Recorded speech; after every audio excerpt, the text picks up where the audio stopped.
Hey guys, how's it going? This is Natinator and welcome back to your weekly dose of Creepypasta. Hope you're all doing really well, guys.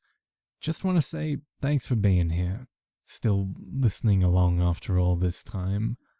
In case I'm not thankful enough, I just want you guys to know that I most certainly am thankful of you guys. And of course, I want to show my appreciation to the members of the Coven over on Patreon.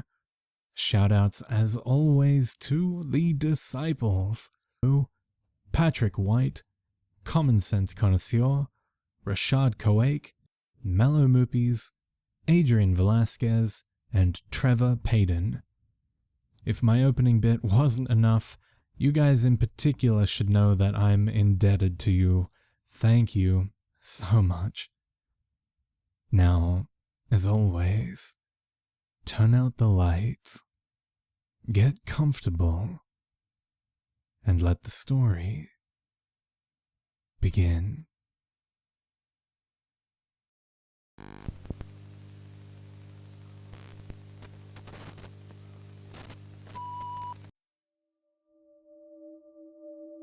You're probably wondering why this notebook is in your seat. But don't ask me about it, because I'll purposely ignore you. Don't get offended, because it's for your own good that I pay no attention to you. I need to tell someone this story, because I'm probably about to die soon. Someone needs to know what's happening. In fact, I'd rather everybody knew.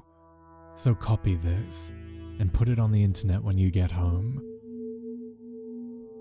Over the last few weeks, I've had the feeling that I was being watched, though I never saw any evidence of a stalker that would confirm these suspicions. I just couldn't shake that awful sensation. And despite the fact that I'm a 20-year-old, fairly well-built guy, I was still at least a tiny bit terrified. Recently, I'd been considering calling the police, but one day, a bit over a week ago, the feeling of being watched suddenly stopped. I no longer felt so vulnerable every time I stepped in front of my bedroom window. I no longer felt the need to look around every corner and into every alley all the time, though I still took necessary precautions. The hair no longer stood up on the back of my neck. Then, just a couple days ago, I stopped in my tracks as I walked home from my new job at the local grocery store. It was around 7 in the evening, and I'd just gotten off my shift. Slowly, I looked into the alley just behind me. There seemed to be nothing there, but I still felt cold chills running down my spine. I reluctantly turned away and began walking down the sidewalk again. My pace had now picked up slightly, but I tried my hardest not to break into an all-out sprint. If I did that, I might have been overtaken with panic, and the confusion might have sent me careening into the street and getting hit by a car. It wasn't long before I heard the sound of shoes slapping against the wet pavement behind me. I was almost home. All I needed to do was get through the front door, run up to my room, and hide there after retrieving my pistol from my nightstand. Easier said than done, because I was feeling weak with fear. Why was I so afraid of this guy? Maybe he or she was just some harmless person who happened to be walking behind me. That must be it. I was acting irrationally. I glanced back over my shoulder, and my heart skipped a beat. I halted and stared as the footsteps stopped. There was no one there. Barely moving a muscle, I glanced around. There were no sounds of anyone running away. No one was around, except for a car that sped innocently by. So, where had those footsteps come from? They sounded like they'd been around 10 feet back, if not less. They stopped the same time I'd looked behind me, and there weren't many places to hide. Cautiously, I resumed walking. A few seconds passed before I heard the footsteps following me once more. I whipped around again. Still nothing there. Now officially spooked, I threw all caution out the window and ran the last 10 meters to my house, stumbling over several toys belonging to the neighbor's children and an old newspaper from this morning. I sped to my door, not even daring to look back, and burst inside after a minute of jamming the key against the doorknob, missing most of the time. I slammed the door behind me, locked it, and ran up to my room, yanking the drawers out of my nightstand and seizing the small pistol. I didn't know what was happening. I didn't know who or what was making those invisible footsteps. I didn't even know if this tiny piece of metal could defend me. But it was all I had. All I could do was pray that it was human, and not some sort of spirit, like those old stories my grandmother used to tell. After what felt like years of silence, I finally crept out of my room, the soles of my shoes making the floorboards creak slightly. Hands shaking, I removed them with painstakingly slow movement until I was left in my socks.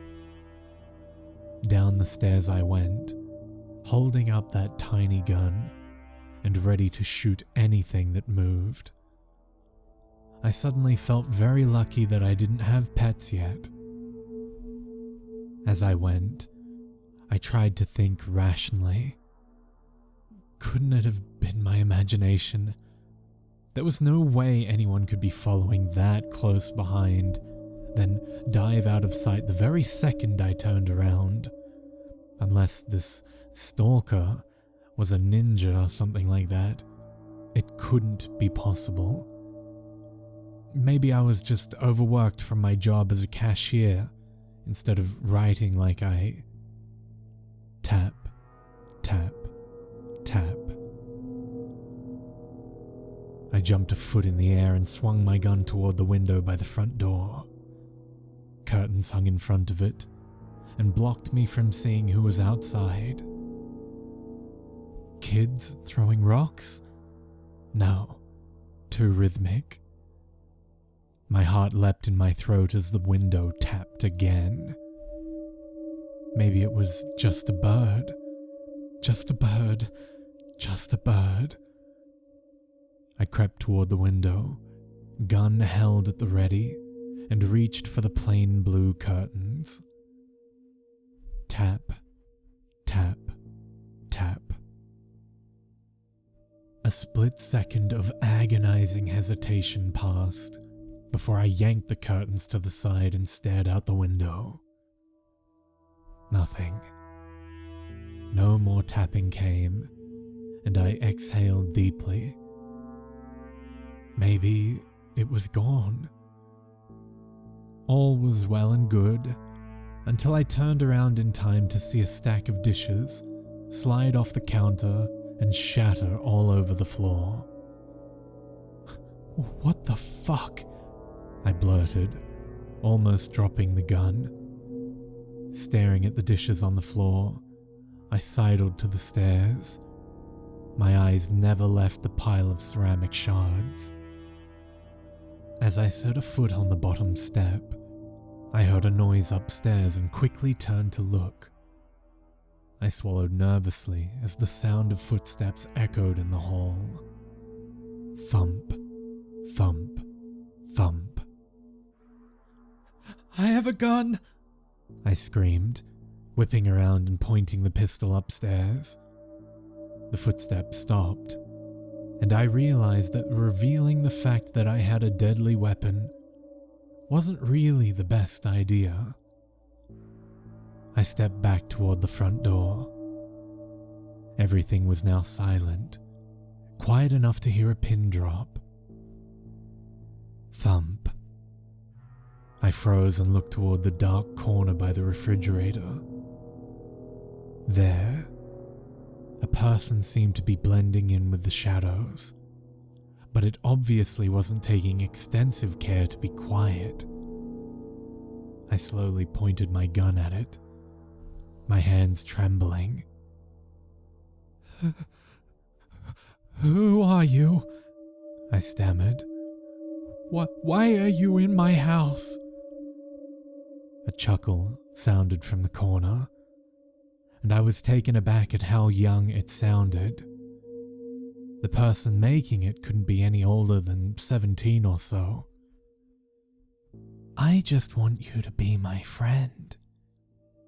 I whipped around, clapping my hand to the ear the voice had suddenly whispered into. No one there. "Come out here." "Right behind you." I felt a tap on my shoulder and froze, then quickly turned around. In front of the short barrel of my gun stood a teenage boy, grinning up at me. The red hair on his head was tousled, some of it curtaining the left side of his freckled face. His sea green eyes glittered with the mischievous nature of a child. Staring in shock at his plain denim jacket, t-shirt, and cargo pants, I realized that this intruder looked more or less normal. While lowering the gun slightly, I kept a tight grip on it. After all, being invisible and breaking my shit didn't sound very normal, even for a teenager. "What do you mean, friend?" I asked warily, my voice stronger and less shaky. "How did you get into my house?" The boy suddenly stepped closer, and I jumped back, bumping into the door. My hands shook as I resisted the urge to point the gun at his chest. He wasn't armed, that I could see, and he looked pretty frail, but the way he stared still unsettled me greatly. "I want you to be my friend," he repeated, still staring at me. The more I watched those eyes, the more fearful and nervous I became. They practically bored into my face, staring intensely enough to creep out even the bravest man. "I got that," I said. "Why do you want to be my friend?" "I'm already your friend. I just want you to be mine." I shook my head. This kid was making no sense. The doorknob was right behind me. I could just grab it, open the door, run out for help. I don't want to be your friend," I told him. "I want you to get out of my house and leave me the hell alone." My hands were sweating, and I shifted my grip on the gun. The smile on his face slowly disappeared, replaced with a frown that looked kind of sad. Despite the fact that he was in my house without my permission, knocking over my dishes and scaring the shit out of me, I still felt rather bad for him. I shook my head. No, I shouldn't be feeling bad for him. This was some crazy person who might not even be a teenager. He obviously wasn't human either, and I wasn't about to let him stay.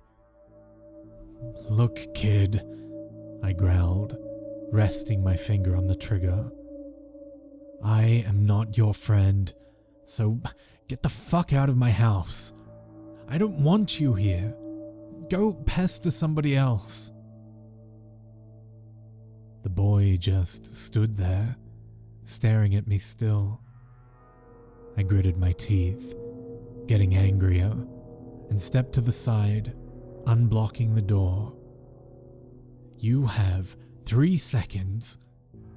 1, 2.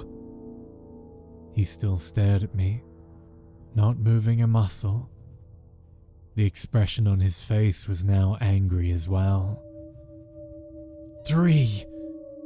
Just as I reached the last number, something suddenly slammed into my skull from behind and shattered.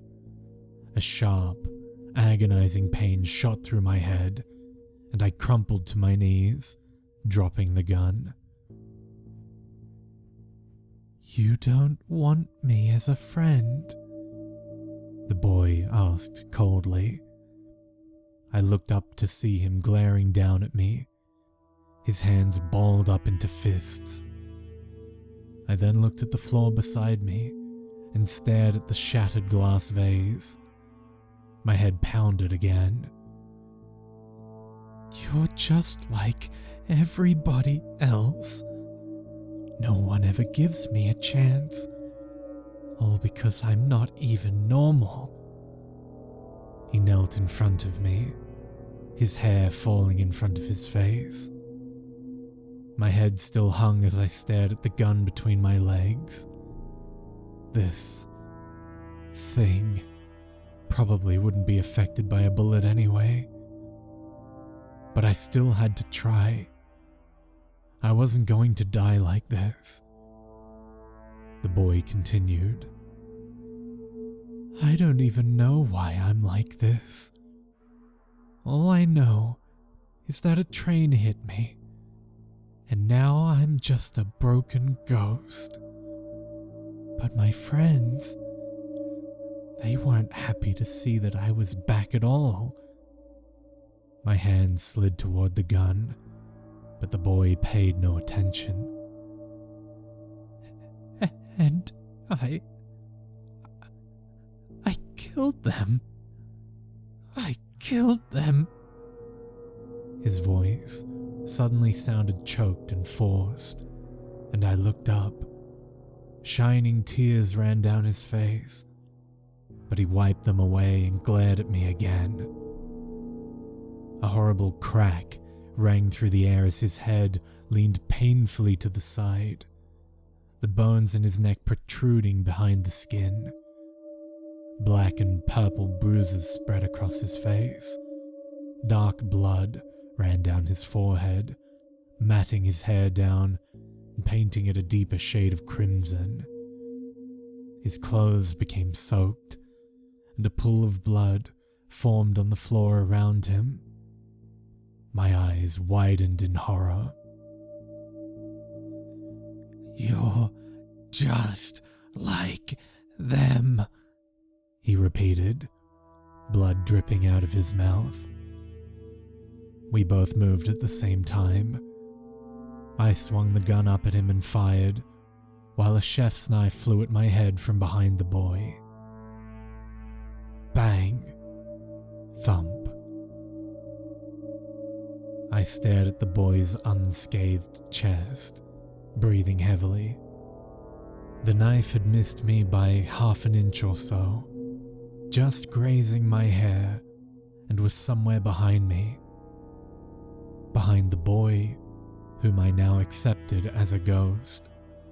The table had a small chunk taken out of its leg, and a cupboard had a hole in the door. Hands shaking, I lost my grip on the pistol and stared up at the boy's enraged face. I was going to die. I was going to die, and there was obviously nothing I could do about it. Unless I ran outside. but he could easily just send another knife flying after me.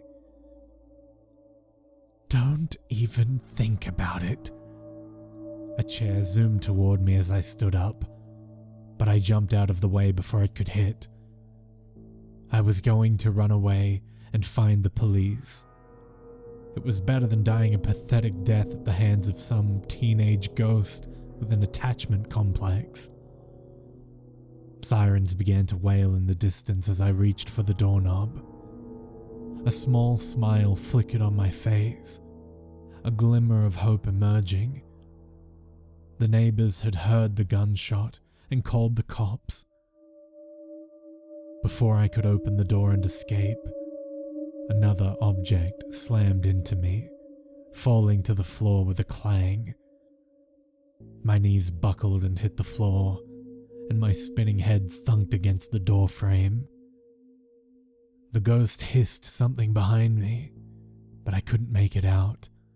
The sirens were growing closer. They were about to get here soon. If I could just hold on till then. I didn't get to finish my thoughts, because the last thing I remember was another impact on my skull and being knocked out cold. I just got out of the hospital yesterday. A couple police officers had visited me this morning, questioning me about what happened. I told them everything, but naturally they didn't believe me. I mean, the police have to think rationally. Who would believe the wild story of a ghost throwing things at my head and destroying my possessions? So rather than wasting my time trying to convince them that paranormal activity had taken the place, I settled for accepting their suggestion that it was just a burglar and that I was confused from the emotional and physical trauma I'd suffered. But I knew it was all real. There was no forgetting that boy's voice, the giant grin, or the tears on his face.